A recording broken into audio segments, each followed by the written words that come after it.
I'm going to show you guys this new mound right here and all the plants that go along with it. A lot of these plants are freshly planted this spring and then last fall. Show you guys where things are planted, why I planted them, show you guys what's doing good. Hopefully you guys get some inspiration.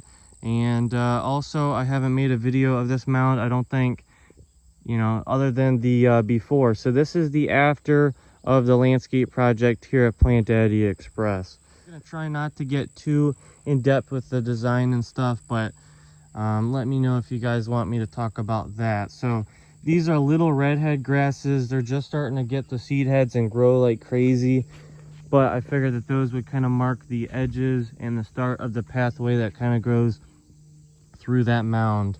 So those are those. I've got some hostas growing out, some striped streakers and different things, plants that I got for sale.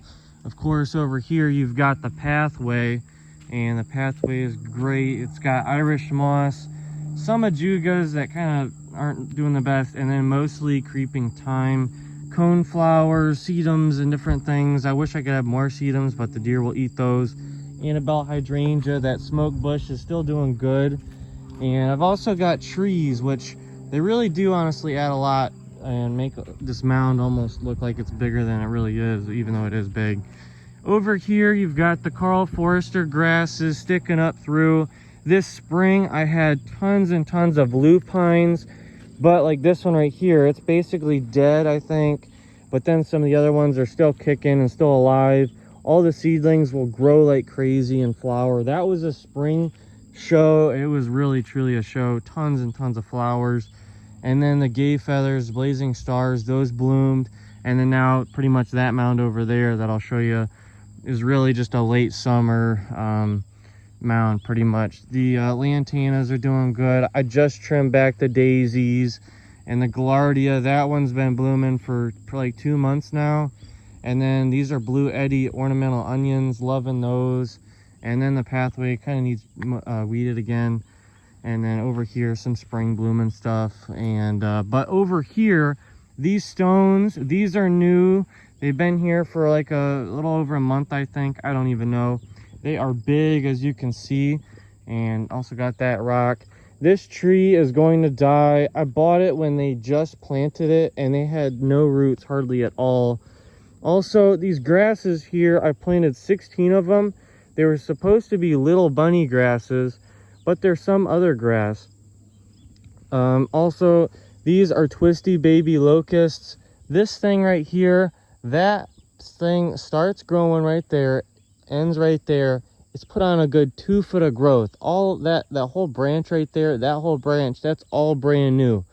And then the one that I was supposed to plant right here, that one snapped in half when I was driving it home basically, so I was left with just the 2. This one was in very rough shape. I planted 3, 2 of them died, one of them snapped in half and is planted in the yard and it's living, but it just would have made this look like garbage if I planted it here. But this thing, like I said, in rough shape. Now it is grown 2 foot of growth. This is that little bunny grass that I mentioned. I was supposed to have like 16 of these throughout this mound, but there's so much gap in between all these plants that I wasn't really wanting. I know it's just the first year, but I'm gonna plant little bunny grasses in the middle of all these, and if it looks good, I'll keep it. But eventually I might remove these other grasses. They do have seed heads that grow in the spring that I trim back a little bit, and they give good texture. It's just not as good as the little bunny grass. And then over here you've got some schizarium or something like that. This one called undaunted grass. Over here, this is the best looking plant almost right now, firelight tidbit hydrangea. These right here are little spire Russian sage. Russian sage is one of the most perfect looking plants. Variegated iris looking great almost all the way around some of my mounds. This one and then the one over there. I've got these strawberry blondie marigolds. Not really strawberry anymore. After the spring they stopped being strawberry. And then the variegated iris around these rocks. This one right here, black adder hyssop. There's a freaking million bees on that thing. I don't know if you can see that. So creating this wall like I talked about, basically you've got this tree right here, you've got the standing ovation grass, that ornamental tree, another standing ovation grass. Obviously you got the Russian sage, Karl Forster grass, this Agustache, cone flowers. This is a Nova Scotia weeper spruce. And then this tree right here is looking really good. This is a gold drift Norway spruce. So this thing was looking just like this in the winter, and it probably will even get better coloration in the winter. I don't even know. And so anyways, guys, back to the little redhead grass. Check out those seed heads. I'm also very thankful that I was able to get this big rock from the woods, and then that rock over there. These two rocks are good for sitting on when you're tired of doing nothing all day here at Plant Daddy Express. Sometimes I get some work done, but anyways, also this right here, can you believe that was a seedling that popped up randomly? The plants that were in the pots in the shade house, they died for no reason at all, but then the seedling popped up in the bare dirt over there. Also, I dug this tree up from the woods. It came from in front of the woods. This is some sort of birch, I would imagine. And look at that redhead grass. It's gonna have tons of seed heads. Also, I want to talk about some of the ornamental trees. This is a gold drift spruce, kind of looking rough. It's got enough needles to survive right now, but the buds are doing really good, as well as the other little one that I've got. But if you can imagine this tree right here, it's got a natural arch, weeping branches and stuff, but this one is going to be just like that one. It's going to be a little bit younger, but once it starts to grow, it'll grow a lot, I would imagine. Also, this is an American hornbeam tree. Good branching when the ice and snow is on this tree. It looks really cool, and I love the bark. The bark is just unlike any other tree just about, and it might have some red fall color or whatnot. Also over here, talking about the back side, not much, you know, I planned on having some big groups of plants, but I really only wanted like 3 things over here. And so the things I decided to go with were moonshine yarrow, and so this one's doing good, but as you get lower on the mound, the water just kind of drains and over here, and those got way too much water. So I might dig those up, might move them higher up on the mound and then plant something else down there. I don't know. But these are moonshine yarrows. They were really, really pretty, bright yellow. And then over here, you've got the Sassy Summer Sunset yarrows. I just trimmed these, and they were, I mean, they were huge. They were loaded with big blooms. The blooms are massive, way bigger than the Firefly Peach Sky yarrow. I mean, they were bigger than my hand. They were like the size of 2 of my hands together. But you can see some of the new flowers starting to flower. The new flower buds, these things should get loaded with stuff. Also, this is a ginkgo. That ginkgo died, so I'm going to plant another ornamental tree. And then this right here is a 9 bark. These do get white flowers, and then they kind of have that vase or almost like a weeping habit. They kind of go out like that, and look at those irises. Also, next year, I'm going to not have these marigolds anymore. I can save the seeds and stuff, but I'm kind of thinking I might get like 1 or 2 trays of annuals. Lantana or verbena is kind of what I'm thinking about going with. I'm going to have so much empty space down low that I might have to get another tray or 2 of something. I've also got 4 of these. These are a nepeta variety called Neptune. These things started flowering in May, and it's now August, and they're continuing to flower. They've got new flower buds, but I trimmed them back so then they can keep on going. I've also got a waterfall blue spruce. This one right here is called Teton Tower. I've got a white spruce over there, a golden spruce. Over there, I've got a larch, an upright larch, and then a gold drift over there as well. Nova Scotia weeper, gold drift right here. And then this one right here was white with the new growth. This one is called Golden Feathers. Really cool. And so yeah, I've also got a Karl Forster grass, and then a Karl Forster grass over there.